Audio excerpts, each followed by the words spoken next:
Session resumed. I have your honor an ordinance increasing the monthly monetary allowance of all bona fide senior citizens of the City of Manila from 500 pesos to 1,000 pesos and for other purposes. I move your honor that we tackle on the floor for second reading said draft ordinance.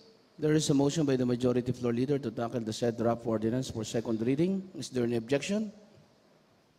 Hearing none, the motion is approved. I move your honor that we open the period of discussion and debate. There is a motion by the majority floor leader. Is there any objection? Hearing none, the motion is approved. May I seek recognition of one of the principal authors, Honorable Salvador Philip H. Lacuna. Councilor Philip Lacuna is recognized.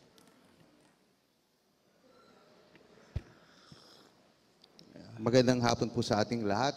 Our dear Honorable Presiding Officer, esteemed colleagues, and my fellow Manileños, today I rise to propose a draft ordinance of great significance and utmost importance. This is an ordinance increasing the monthly monetary allowance of all bona fide senior citizens of Manila from 500 pesos to 1,000 pesos and for other purposes. Isa po itong panukala naglalayang parangalan at suportaan ang henerasyong bumuo ng pundasyon ng ating lipunan. Ang ating mga senior citizen ay hindi lamang benepisyaryo, sila ay mga magulang, ating lolo't lola, tagapayo at mga tapag-ingat ng karunungan at na dahil sa kanilang pagsusumikap at sakripisyo ay naging posible ang kalayaan at pagkakataong tinatamasa natin ngayon. Gayunpaman, marami sa ating mga matatanda ang nahaharap ngayon sa kahirapan sa pananalapi. Ang pamumuhay sa mga nakapirming kita kadalasang hindi sapat upang matugunan ang tumataas na mga gastos sa pagkain, gamot at maintenance medicine, pabahay at iba pang mga kagamitan. Ito'y nagiging isang nakakatakot na hamon sa kanila. Sinisira ng inflation ang tunay na halaga ng kanilang mga pensyon na nag-iiwan ng napakarami sa isang estado ng kahinaan sa ekonomiya. Ito pong panukalang batas na ito ay naglalayong tugunan iyon sa pamamagitan kahit konti ng pagtataas ng mga benepisyo ng pensyon. Pagtiyak na ang bawat nakakatanda ay may dignidad na ng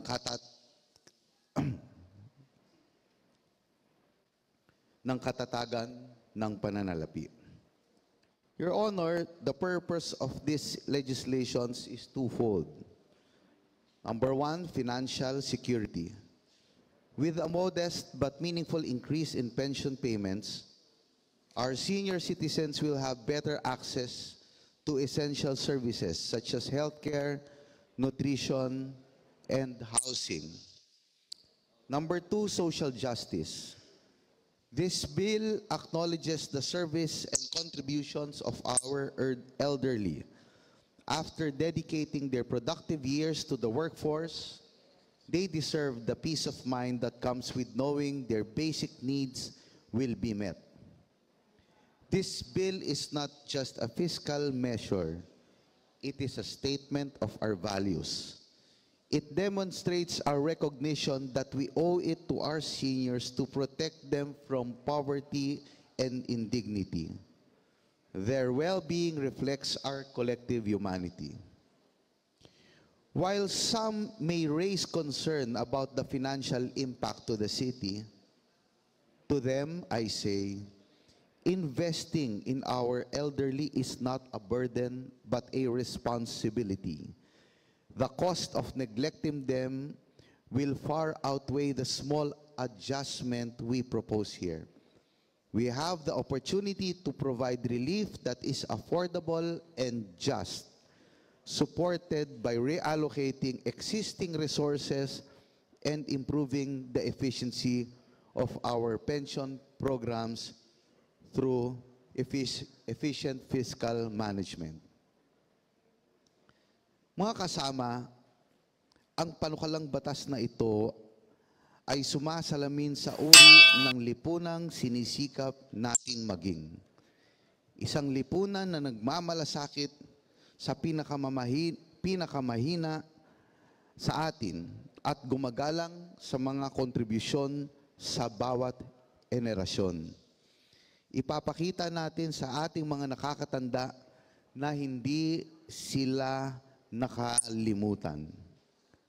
Muli, hinihiling ko po sa akin po mga kasama ang inyong taus-pusong suporta sa pagpasa nitong ordinansang layuning doblehin ang buwanang allowance ng ating mga senior citizen mula 500 pesos at gawin na po nating 1,000 kada buwan.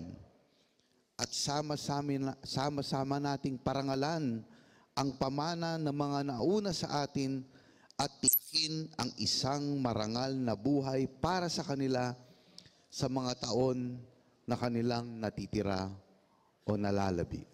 Muli po, maraming salamat po sa ating po mga kagalang-galang. Your Honors, I yield the floor. Maraming salamat. Councilor JTV Villanueva. Maraming salamat, Ginoong Tagapangulo. Unang-una po ako'y nagpapasalamat at nagkakaroon po tayo ng panukala na binibigyan natin ng pansin ang kalagayan ng ating mga senior citizens dito sa lungsod ng Maynila.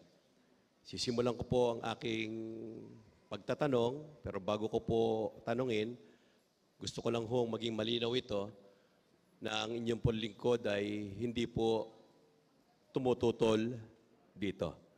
Pero ako po'y magbibigay ng ilang katanungan para ho sa ating pangunahing may akda.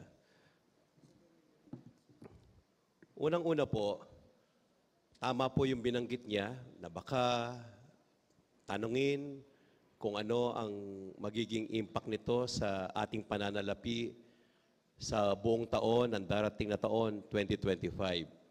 Kung hindi po ako nagkakamali, ang ating inilalaan na pondo kada sa pagbibigay ng monthly allowance ng senior citizen ay kulang-kulang 1 bilyon kada taon. Tama po ba yun? Sa kasalukuyan po, yung 500 pesos po. Councilor Philip Lacuna. Tama po yun, Your Honor. Councilor JTV. Salamat po.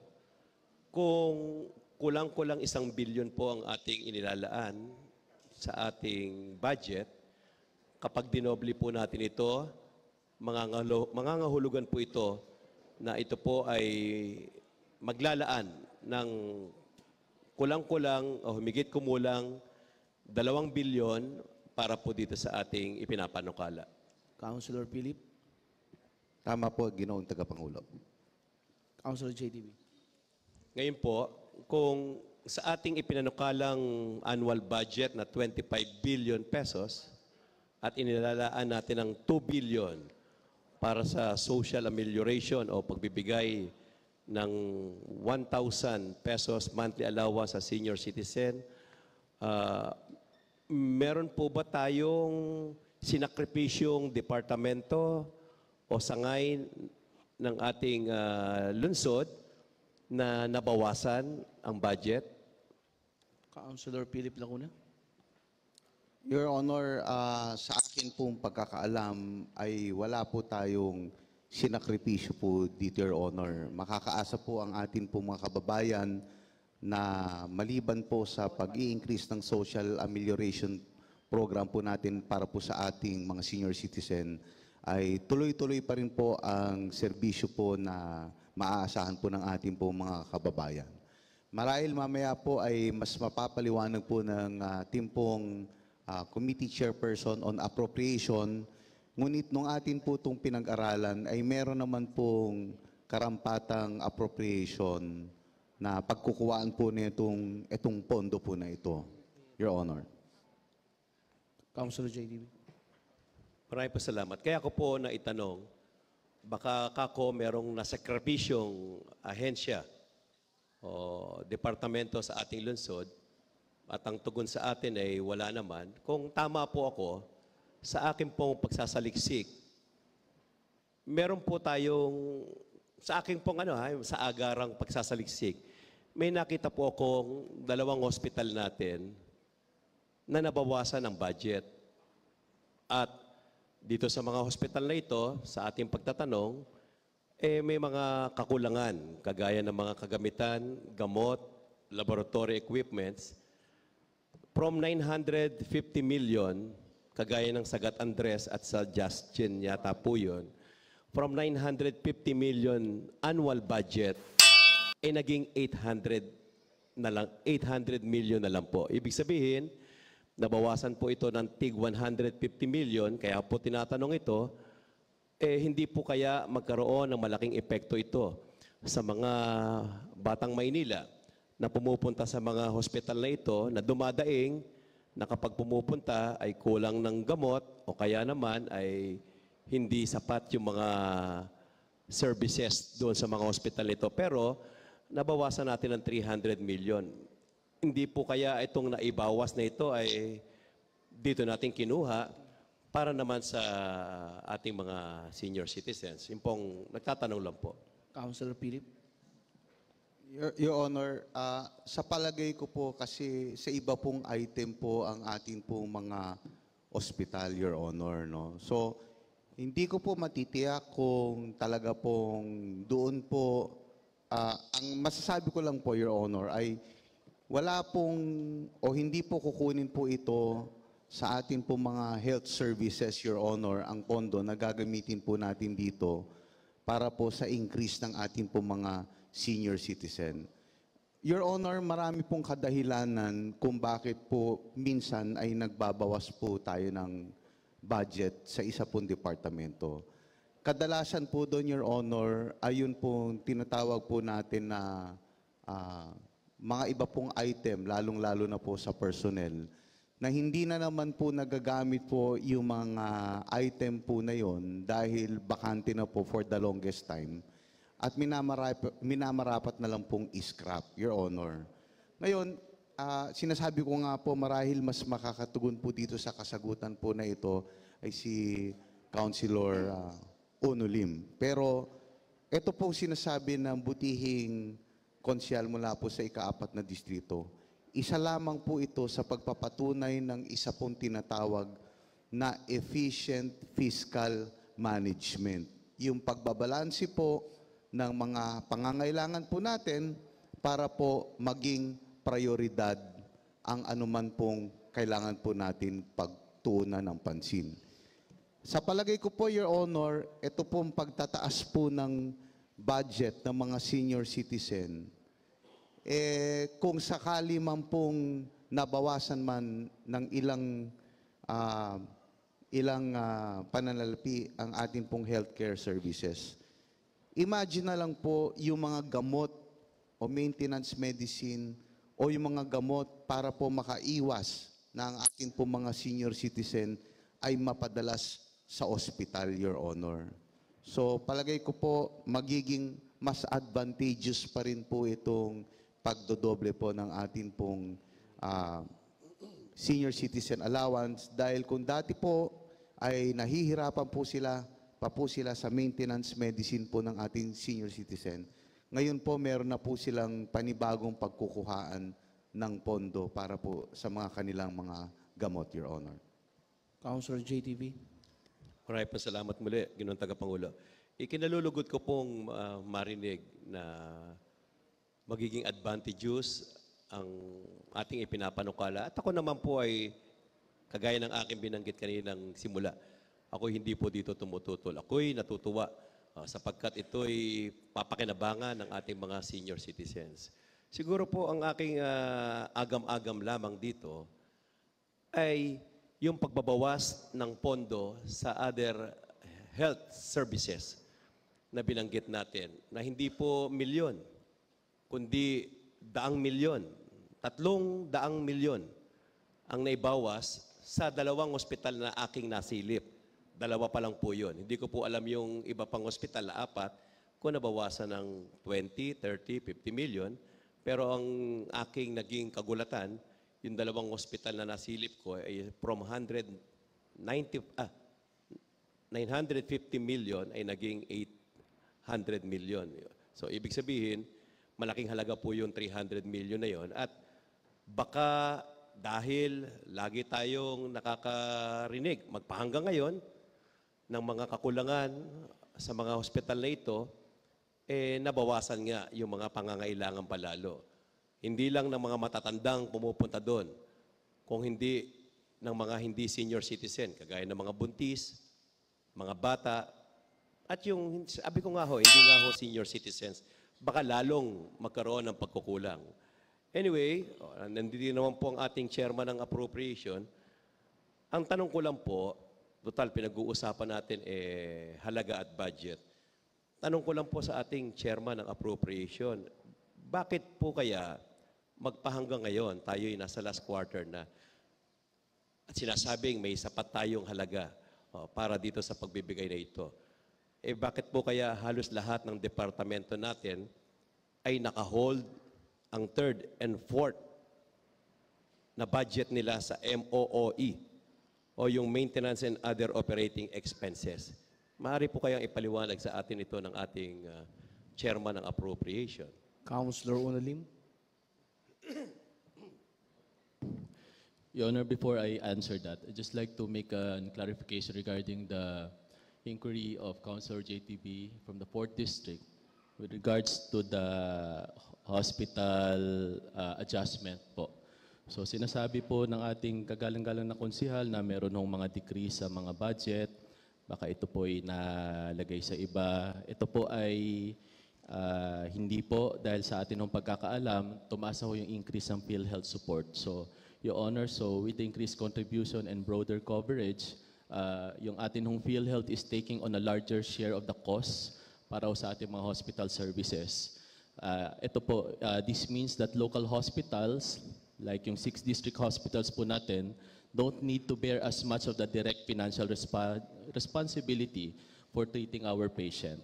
So as a result, we can allocate funds, of course, to other areas where they are urgently needed. Kaya medyo maganda ho yung collection ho natin ngayon sa atin ho mga hospital, yung mga PhilHealth ho natin, nakukover na rin ho. So imbis ho na bayaran na ho natin yung ibang mga hospital services ho natin, ngayon po na-allocate na ho natin sa iba-isabang mga programa o proyekto ho ng ating syudad. Patungkol naman ho sa nasabi ho kanina na saan ho kukunin yung atin hong pondo, every year ho nag-aalat ho tayo ng special purpose appropriation, yung SPA for fiscal year 2025. So tayo po ay kasama ho yan sa naalat ho natin. Ito po, ever since ho talagang meron naman ho tayong pondo dyan. At ito po yung mga kinocover ho ng atin hong budget, yung mga various items such as disaster risk reduction funds, development projects, amortization of loans, allowances, and other specific allocations. So ito po, ang panggagalingan ho nito, 20% ho ng development fund. Nakasaad naman ho sa ating budget yan every year. At syempre, meron ho tayong local disaster risk reduction fund na quick response fund, debt service, mga payment, yung mga utang po natin, kasama rin ho yan sa inallocate po natin na babayaran din po natin. Yung mga various city healthcare peace and order and salary increase provision, ito ho yung kailangan pinaglalaanan ho natin, Your Honor, every year. At of course, funding for national agencies. At ito po meron hong nabago, election expenses. So, Your Honor, ito po, bagamat ito po ay nasa 6.7 billion, ito po ay halos wala rin naman hong pinagkaiba sa mga previous po na atin ho ng mga inallocate. Pero doon po sa sinasabi ho na ito ho ba ay manggagaling? Meron ho ba tayong kaakibat ho na budget para dito? Your Honor, likewise, we have 176,000 lamang ho na senior citizen at ito naman ho ay katinan nabanggit, nasa 1 billion almost. At Your Honor, 1 billion ay ito naman ho ay manggagaling ho sa mga savings ho na magagamit ho natin na mga savings ho sa engineering, sa mga parking, at sa ito po ay na-allocate na ho natin lahat at kada departamento ay nagbigay ho ng allocation doon sa mga makukuha nila. Your Honor, kasi every year po, ang atin mga department head ay hindi ho halos nakakakuha ng target at ngayon ho medyo maganda ho yung targets po natin. At yung savings po, tingin ko na makukuha ho natin ay more than enough to cover po yung ating 1 billion na nilalaan ho talaga natin para sa ating mga senior citizen. Kung meron ho tayong 500 pesos a month, kung magiging 1,000, no, additional 1 billion lamang po ito. At ito po ay enough po para makover po yung ating 176,000 senior citizen. Maraming salamat po. Council JTV. Maraming po salamat sa naging katugunan. Pero hindi po yun ang tanong ko. Ang tanong ko po, kung sinasabi pong may sapat tayong pondo ngayon, ang tanong ko po, bakit po kaya hindi ipinarelease yung third quarter, gayong nasa fourth quarter na tayo, going on the fourth quarter, itong fourth quarter hindi pa rin po inire-release itong mga budget ng departamento under the MOOE. Your Honor. Councilor Yung Unalim. pong gusto ko palinawin. Your Honor, nais ko rin hong sagutin ang katanungan ng atin nung kagalang-galang Konsehal JTV patungkol ho sa ating MOOE. Yung MOOE po natin has been temporarily placed on hold for several key reasons para alam ho natin, all of which are aimed at ensuring the city's budget is spent in the most efficient and strategic manner. Bakit ho medyo nagkakaroon ho ng konting delay? Pero hindi naman ho sobra. Yung una ho ay yung budget realignment and prioritization. So, as we move into 2025 by next year, the city is undergoing a budget realignment, of course, to prioritize critical areas such as infrastructure project na masyadong konti lamang ho at yung mga healthcare improvements po natin sa ating mga hospital. Nakatulad ho ng binanggit ho ng Council JTV kanina, na bakit ho wala ho tayo masyado hong mga gamot. So ito ho yung atin hong pinagtutuunan ng pansin. At yung of course, nire-review na ho natin yung mga expenses ho ng ating lahat ng departamento, Your Honor. The city government, of course, our city is conducting a comprehensive review po of how departments have used their MOOE allocation in the past years and previous years. Of course, Your Honors, we want to ensure that these funds are being used in the most effective way possible. Of course, eliminating inefficiencies and ensuring transparency na po. So kaya ho medyo may konti hong hold. So by placing the MOOE on hold, we are making sure that departments are accountable for their spending and that adjustment can be made to improve efficiency moving forward. Yung pangatlo po, of course, minamaximize na po natin yung ating konting resources from external sources. Of course, with increased contribution from national agencies, ito po yung mga PhilHealth, ito po ginagather na rin ho natin, Your Honors, and other external funding sources. Of course, mga kasama, yung ating need for some MOOE allocations has been reduced. The hold allows us to further evaluate how much we can rely on these external sources rather than using our own money, Your Honor. So baka pwede hong makatulong ho yung mga national agencies para imbis ho ang city na ang gumastos, sa kanila ho na natin mapapasagot sa national government. Of course, external sources to offset local operating costs. So freeing up more of the city's budget for direct services and high priority projects, ito yung ating pagtutuunan. And strategic use of savings as the city anticipates savings in 2025. Ito na po yung pinakakala po natin ng mga savings na makukuha natin sa lahat ng departamento, Your Honor. Especially for optimizing spending and increase revenue collection. Dito ho tayo nagpo-focus na ma-increase ho yung mga collection ho natin sa ating mga bawat departamento. And of course, we are holding MOOE expenditures to ensure that we can reallocate funds to areas that need immediate attention later in the following years. So in this ensure that we will have enough flexibility to address unforeseen needs without compromising yung atin ho mga basic essential services, Your Honor. Your Honor. Councilor Philip Lacuna. Your Honor, Yung katanungan po ng konsyal mula po sa ika-4 na distrito ng Maynila ay wala pong kinalaman sa ordinansa na pinag-uusapan, which is yung pag-i-increase o pagdodoble ng allowance ng senior citizen. Ang pakiusap ko lang po sa parehas na panig, let us please stick to the issue. Napakahalaga po nitong atin pong gustong pag-uusapan. Ang gusto lamang po ng inyong lingkod ay doblehin ang allowance ng mga senior citizen from 500 pesos to 1,000 pesos. Ako po, sa totoo lang, Your Honor, kung titingnan niyo po yung akin pong ordinansa, napaka-iksi, napaka-simple. Dahil, Your Honor, sa totoo lang, sabihan niyo na po ako na may kahinaan sa pag-iisip. Pero kahit po ito po'y walang budget, gagawan po natin to ng paraan. Dahil ang higit na importante po sa inyong lingkod ay yung matagal na pong inaasam ng atin pong minamahal na senior citizen na madoble po ang kanilang mga social allowance or social pension, Your Honor. Yun lamang po, Your Honor. Pakiusap ko lang po, let us stick to the issue. Posible ba? May pondo ba? Magagawan ba natin ng paraan? Isa pong katanungan na maaring masagot sa simple yes or no. Maraming salamat po, Your Honor. Yes, Your Honor. Councilor Your JDB. Honor. Maraming po salamat, Your Honor.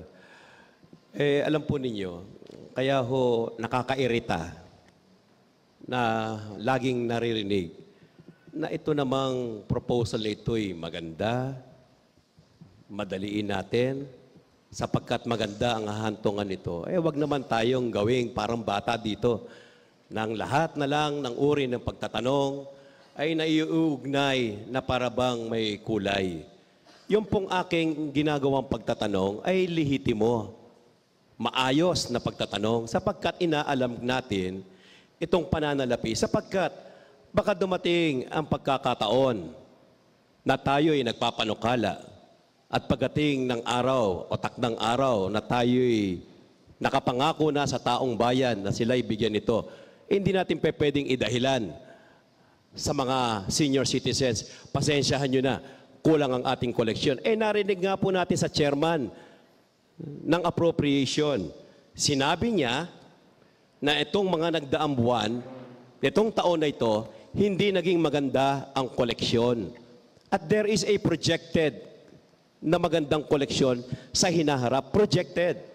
Ibig sabihin, kung ngayon ay nakakaranas tayo ng hindi magandang pagkolekta at ngayon ay nangangako tayo na bibigyan natin ng increase ang mga senior citizen na siya namang pinaniniwalaan ng inyong lingkod na dapat, wag hong ilayo ang usapin na para kami mag-usisa sa kaperahan at pananalapi ng lungsod. Valid po yung tanong ko Ang sabi ko nga po, i-re-realign daw yung mga hindi naman kailangang magiging proyekto ng ibang gobernamento. Hindi pa po natatapos yung taon, bakit magkakaroon tayo ng realignment? Ibig sabihin, nagkakaroon lamang tayo ng realignment pagkatapos at matatapos ng taon at hindi nagamit ang pondong nakalaan sa isang departamento, valid na i-realign natin. Pero kung ganito pakaaga, hindi pa natin nasusubukan at hindi pa natin naibababa yung ipinropose na proyekto ng mga department heads, tapos papasok na tayo dun sa realignment issue, mukhang mali. Pangalawa, ito pong katanungan ko. Bakit po itong second tranche of salary increase ay hindi natin napondohan sa 2025 budget? Kung handa at meron tayong iniisip na kapakanan ng mga senior citizen, nararapat din na bigyan natin ng tuon ang mga manggagawa natin sa lungsod. Ang tanong, bakit dito sa ating 2025 budget hindi nakapaloob yung increase sa second or third tranche? Sino pong gusto sumagot diyan? Councilor Unalim. Your Honor, Yun. Your Honor, Councilor Philip Lacuna. again, wala na naman pong kinalaman ang kanya pong tanong sa atin pong ordinansa.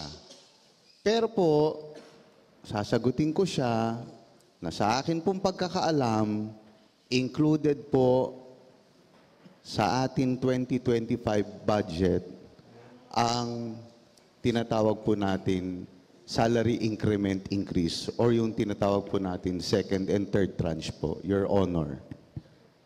Simpleng sagot, kasama po, Your Honor. Kaya tumaas ang budget po natin dahil kasama po yung increase po ng atin pong mga sahod. Councilor JTV. Yes, Your Honor. Hindi po totoo yun. Ako po ay nagbasa ng budget ng ilang departamento. At dito, makikita natin dito sa mga salary nila na walang pagbabago. Ibig sabihin, kung tumaas yung totality ng budget ng isang departamento, it only means may kasamang increase. Pero kung ang budget noong 2024 at papasok na 2025, nananatiling pareho ang budget, it only means walang increase sa tranche ng empleyado. Kaya hindi po pwedeng sa aking pagkakaalam.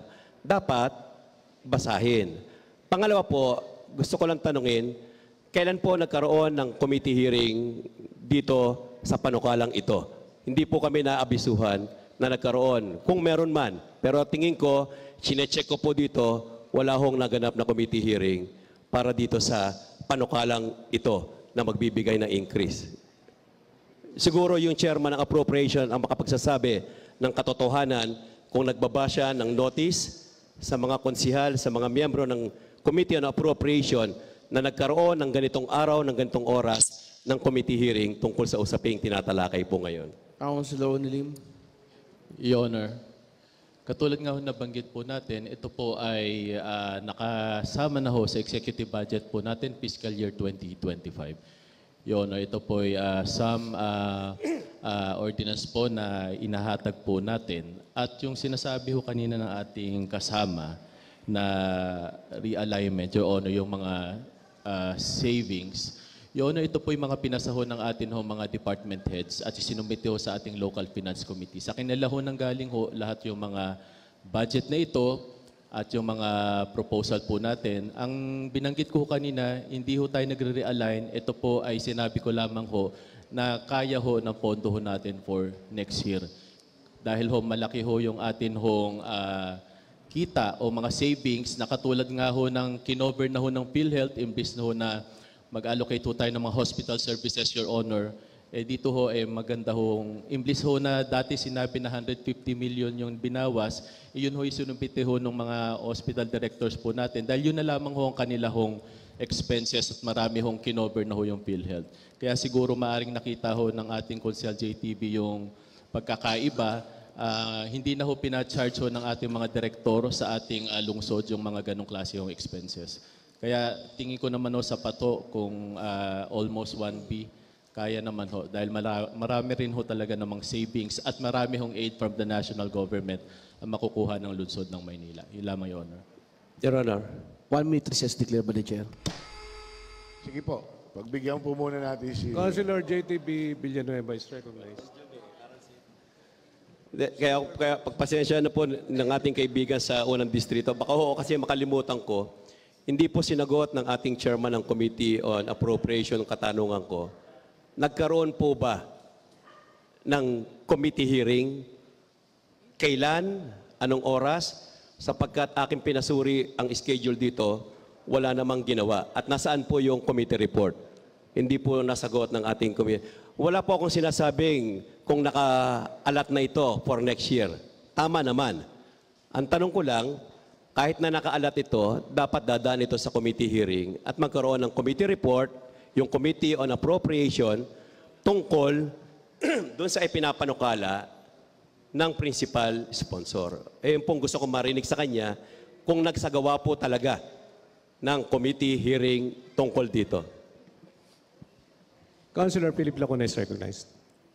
Your Honor, mabilisan lang kasi sinabi po ng konsyal na magaling sa apat na distrito na hindi daw po totoo yung sinabi ko tungkol sa salary increment or yung po tinatawag na pagtataas po ng sahod alinsulod sa second tranche o third. Ang sinasabi ko, siya po ang hindi nagsasabi ng totoo, Your Honor. Wala pa po, hindi ko po alam. Pati po yung mga sinasabi niyang hindi increase ng mga barangay health workers. Ayaw niya yata mag-increase dahil sinasabi niya lagi hindi totoo. Sinasabi ko po sa ating pong taong bayan, totoo po na meron pong increase at wag po mag-alala ang ating pong mga kawanin ng gobyerno dahil tuloy na tuloy po ang inyo pong increase. Hindi ko lang po alam kung bakit talagang sinasabi po niya na hindi. Meron na po pa tayo ditong pinasan na increase o tranches na hindi po na ipatupad. Yung mga barangay health workers po natin, yung mga JO, mga barangay nutrition scholars, lahat po yan na ating pong pinasa po dito, nagkatotoo po yung increase. At sinasabi ko po na totoo po yung sinasabi ko na nakabudget po yan sa susunod na taon. In fact, kausap ko lang po ngayon ang ating pong city budget officer. At sinasabi po niya na kapaloob po ang increase po ng mga sahod ng ating pong kawani sa susunod po na taon. At hindi po ito makakaapekto sa nais ko pong ipasang batas na pagdodoble po ng ating pong allowance ng mga senior citizen. Noong mga nakarang taon po, Your Honor, nakaraang administrasyon, hindi ko naman po sinasabing normal, ngunit doon po nagsimula, yun pong after ng first reading, nagkakaroon ng recess, ginagawa pong second reading at nagpapasa po tayo, lalong-lalo na po ng mga ordinansang napaka-importante without having to go through the committee hearing. Oftentimes, we constitute the council as a whole, as a committee of, as a whole, Your Honor. So yun lamang po yung masasagot ko. Sa buong akala ko, first reading po ngayon itong ordinansa ko, ay ginawa po inopen po ng ating po majority floor leader, period of discussion and debate. At ito po yung akin pong ikinatuwa. Dahil gusto ko po itong ordinansa pong ito, ay maipasa na po natin kaagad. Dahil uulitin ko, ito po ang ordinansang magdodoble, mag-i-increase ng 100% ng allowance ng ating mga senior citizen. Your Honor. Your Honor. No. Not yet. Councilor Onolim is recognized.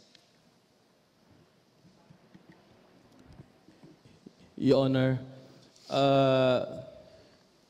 doon po sa tinatanong ko ng ating konsyal JTV Villanueva, ito po ay patungkol dahil ang measure natin ay ito po ay nag-undergo din po ng thorough discussion sa atin mga committee and consultations of course with our department heads and local finance committee.